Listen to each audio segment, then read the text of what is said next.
Hey folks, welcome back to DCS. Today I'm going to be looking at Fox-3 combat again. I generally avoid Fox-3 combat on modern servers because I feel like all too often what it devolves into is people climb into altitude and shooting at each other, and then instead of defending appropriately for the range and the altitude and the speed, people just turn around and run away, and you end up running them down and trying to chase them and shoot them again when they turn back in, and the same thing just keeps happening, and whoever defends less aggressively ends up pushing the other person back, but you don't actually get any kills. As a content creator, that's kind of boring to watch, so I tend to steer clear of it and stick to like Fox-1 stuff, gun stuff, that kind of thing, because you get to see the action and it's a little bit more interesting.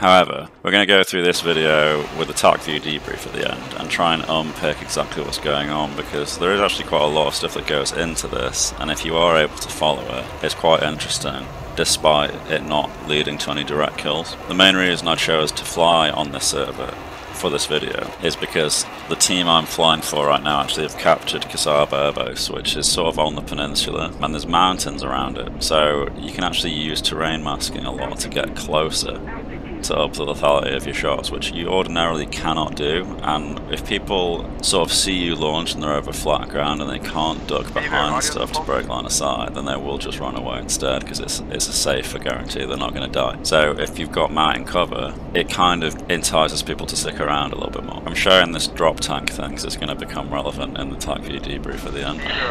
Right now we've got a Hornet and a Tomcat up ahead. This is a little bit later. Tomcat is now within about 30, well, he's at 33 miles right now. Tomcat's just been killed, sorry, Hornet has just been killed by the Viper, the friendly Viper up ahead.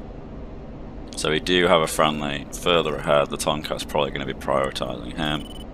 They're having a little joust of their own, and they are much, much closer together. They're like at the range where a Fox-3 is a genuinely serious threat.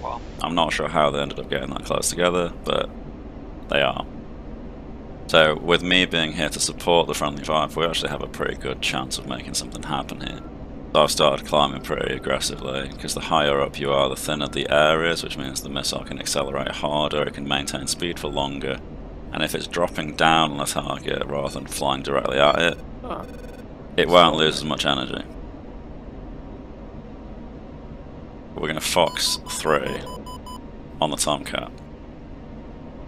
Just before launching we get a launch notification of our own, and at the time I was very, very confused about how that could happen, because the Tomcat was cold for most of me pressing in, save for a few very short moments, and I figured his priority would be more on the Viper than me. I think, well, maybe there's a guy that snuck through somehow and I'm actually at genuine risk. So I decided to defend pretty aggressively, because I don't know where the launch came from. This is not me being a hypocrite and running away like I said other people do, and I find it annoying. It's because I didn't know what the threat was. Why do I have to take the jamming pods, So it was the safest option at the time. Tomcat's still running cold, as you can see from the little TacView overlay, so I'm using that opportunity to turn back in, because my launch warning is gone. I don't seem to be any kind of threat. By the way, I apologise if you can overhear too much of what's happening in the background. I can't separate Discord and game audio from the actual game itself, so you've got to basically just hear everything. I can cancel my own mic out, but that's about it. So as we turn back in, we are now at over 20,000 feet, over Mach 1, we're just passing within 20 miles, and he's turning hot, so we're going to Fox-3 on him again. And this is a pretty dangerous missile. He bled the other one of energy by turning cold and sort of weaving around a little bit, because it was fired like lower from slower. The parameters were a little bit off. Again, we're defending, but we're not defending cold this time, because he's not shot at me. He wasn't in a position to shoot at me. I'm basically just gaining ground. I'm trying to get to Khasab. I actually took off from Bandar Abbas, so I had to make a short transit flight to get over there. And Khasab is like in the mountain range to my like 11 o'clock right now. So we've pushed him back without actually killing him to get to where I want it to be, so I can use some terrain masking to close in and sort of sneak up on people and shoot them at point blank range. Hornet in hot, helping the Tomcat to now push me back. I was going to launch here because it's fairly favourable parameters. He's within 20 miles. I'm pretty fast and climbing pretty hard. But I decided that actually I don't want him to run away because I have terrain here I can use. So instead, I know he shot at me because the parameters got worse just as I was about to launch on him, and I figure, well, that's a clear sign that he started to turn away if the parameters are getting worse. So I'm going to not turn cold, I'm just going to beam. So I'm kind of entering a really bad notch here. But I'm dragging the missile out, there's no way it's going to reach me from this range and dive into the thicker air. I've got that Tomcat as well. I'm going to make a beeline for this mountain range up ahead of me. We have Khasab's SAM cover off to our like 3-4 o'clock right now, so if that Hornet, because he was at like 38,000 feet, if he stays up there, Khasab's airbase will probably shoot him, and he'll be forced to dive. If he dives, he loses his range advantage, and down low with Fox-3, the Viper has an advantage because it just accelerates so much faster, it has a much better top speed.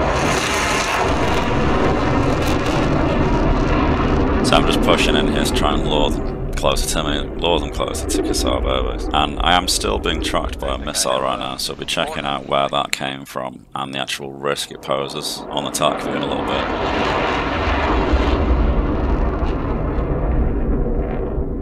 I assume I am safe, but I figure there's no harm in continuing to defend, and I can be pretty wasteful with my fuel here, because Khasab is literally right there. I can just land if I need to.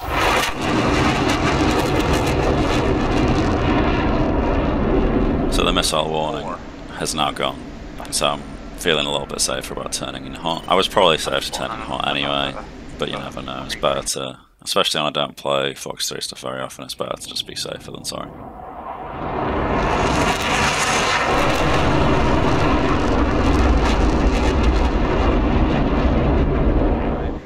As we get nose on, I've used the data link to mark a target. So the data link is using the radar feeds of other people, and I presume also early warning radar sites. So if someone can see him, I can see him, and it means I don't need my own radar to be able to paint him for me to be able to detect that he's there. So I'm wall hack tracking this guy through a mountain right now. And we are about to cross over the top of Khasab.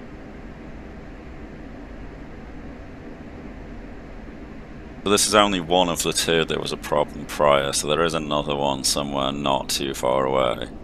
And this is the problem of using mountains. Like, you can get closer, but they can get closer to you as well. Because they can dip below the mountain ridges, and then they'll no longer appear on friendly radars, and so they won't appear on data link. And so you can be as surprised to see them as they can be to see you. So here on the data link I've noticed that the guy that I'm tracking, the closest guy, is actually cold from me, and because he's cold from me, he's not really a threat. There are two guys further back, one of which is probably the Hornet from earlier, that are hot on me.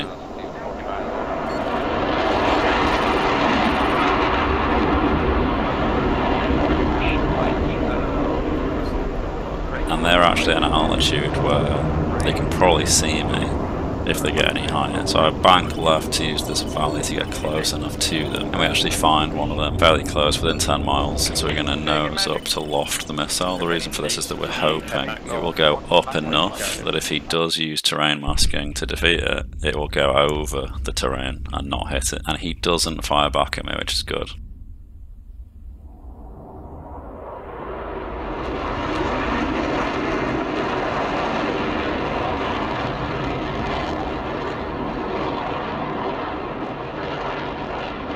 But I have no way of knowing whether I get him, at least not without cheating and using the kill feed or the scoreboard. Here is the guy that was originally cold, and he's within 10 miles to my 3 o'clock, and he's already within line of sight visual range, so I'm going to use the helmet sight to lock him up as we come around.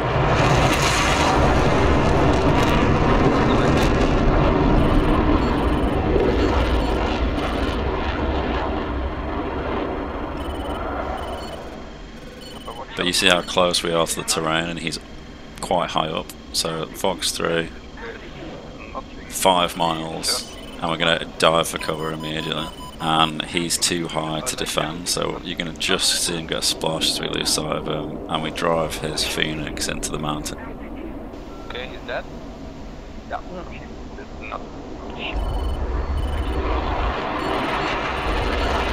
All that faffing about earlier from like 20 plus miles away. You're never going to get a kill with Fox-3s unless the target is oblivious to you, or you get within 10 miles. And that's what I find so annoying about Fox-3 combat, because they say it's BVR, but no kills happen in BVR. Like, BVR is just an exercise for pushing people back.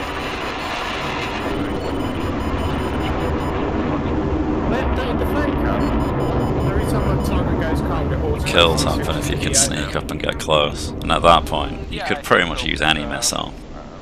So I did get launched on by one of the other guys, so I'm basically just running cold here, and because of all the terrain I'm not really at any risk here, because I will outrun whatever's chasing me down at this kind of altitude. Weaving around the mountains means that even if they fire at me at near point blank range, I'm always going to be able to drive it into a mountain. And if I keep running back far enough, I'll end up at Khasab, and then the SAMs will help me out. Or the friendlies, whichever comes sooner. That launch notification, however, did freak me out, because I don't understand how anyone could have locked and shot at me there, and it can't possibly have been the same missile as before because of all the terrain masking I did. So we'll look at that in the TacView as well. I was flying with Joe at the time, and he's overhead at like 30k feet right now. No one's shot at him, so I'm going to turn hot and see how many of those 3 data link contacts, well I guess 2 now because we killed one, are still around. I think you're just beneath me now.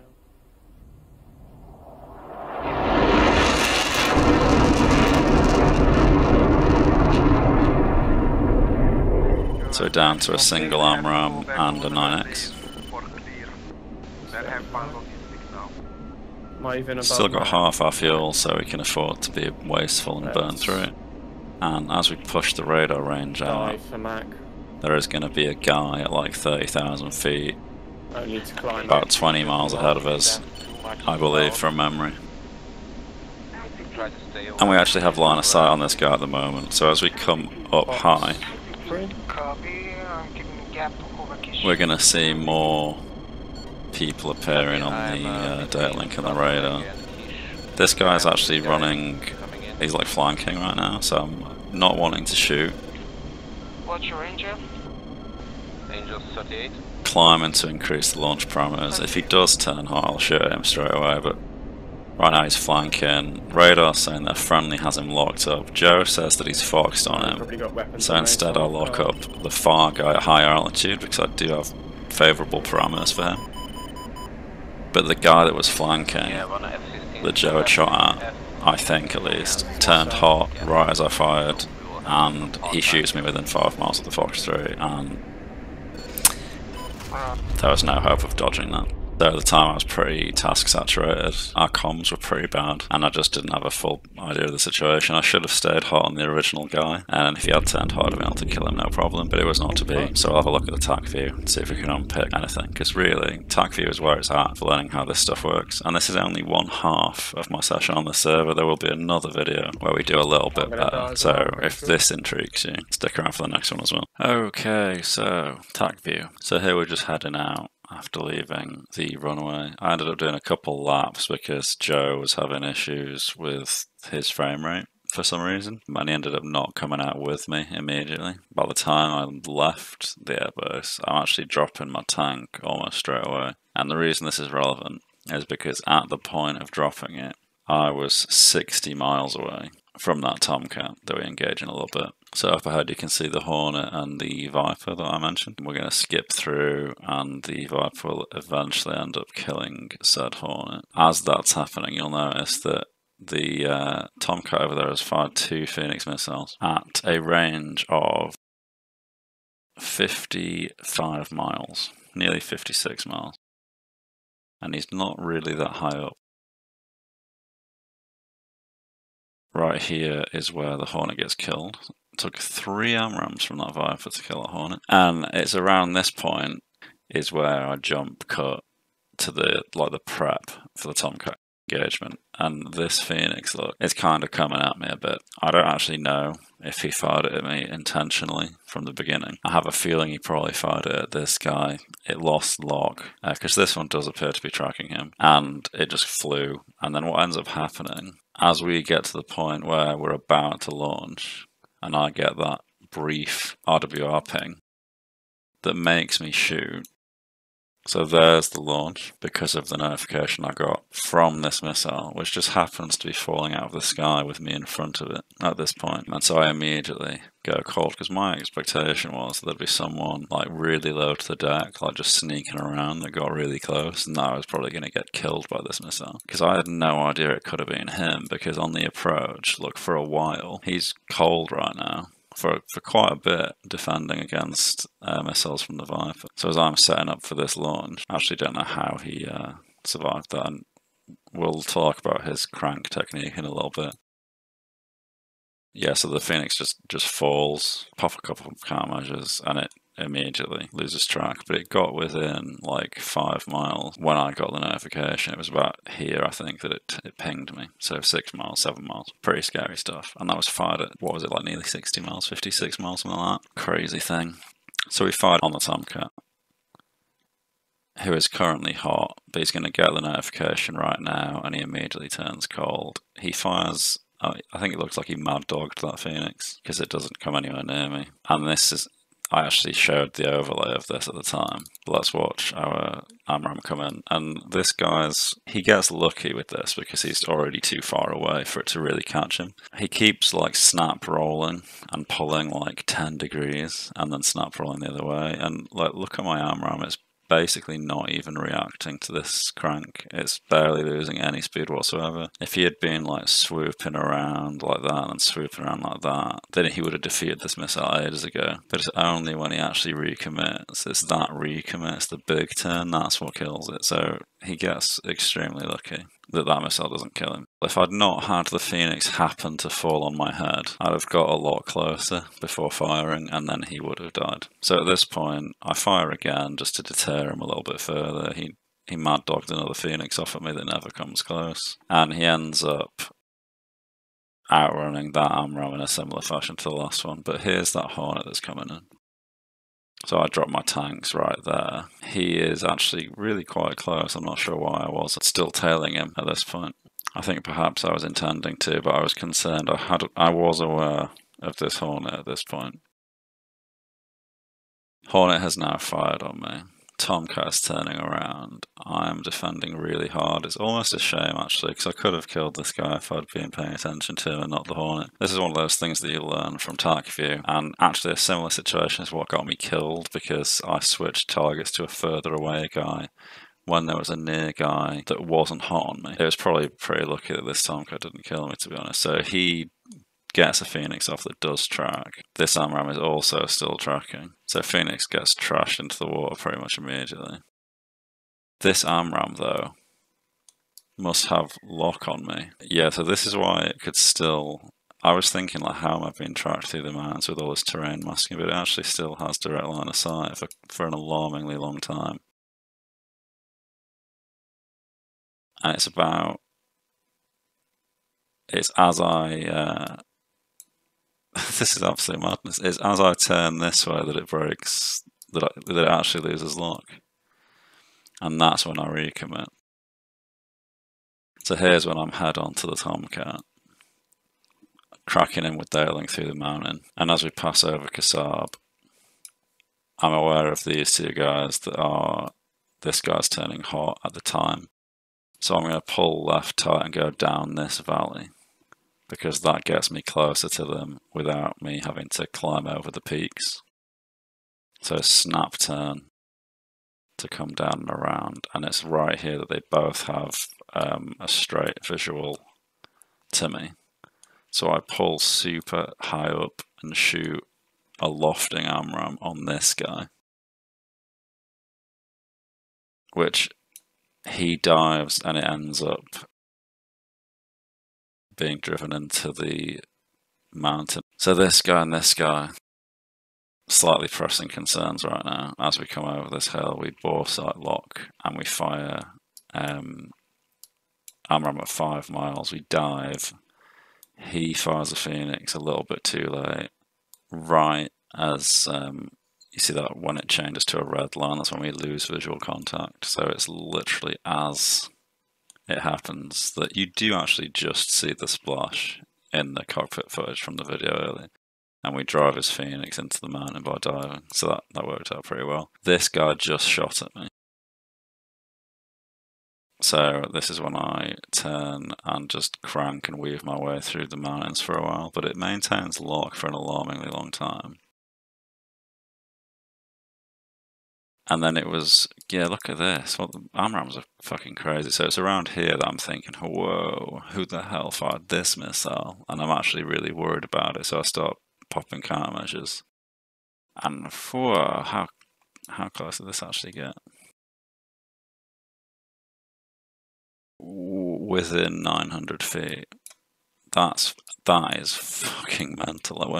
Hang on, let's see when he fired it. So he fired it from 20 miles. What's his speed? Barely Mach. He's at 30,000 feet though. And it really hated me, this AMRAAM. Holy fuck. I almost nearly feed myself to it. That's kind of scary. But that explains why. At this point, Joe's coming in. There he is. So Joe will soon be above me at like 30,000 feet, give or take. And I'm thinking, well, no one's shot at him, so what the hell did this missile come from? But now we know it just chased me forever. So moving on.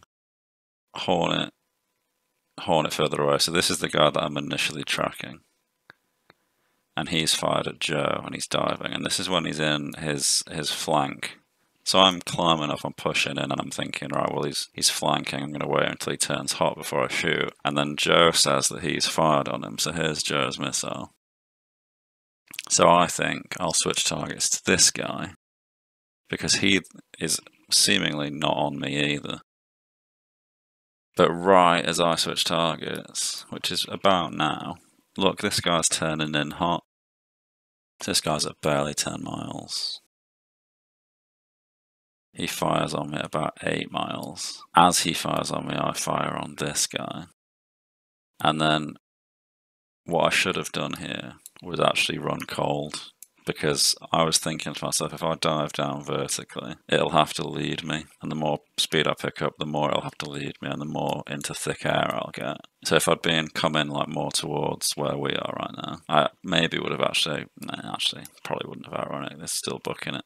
Yeah, and it just completely shits on my face. Not the best thing ever. So let's see how close my AMRAAM gets to this guy. Nowhere near. It loses track. He must have been like in a notch or something around there, because they're at a similar speed for quite a while. Or it looks like they are, at least.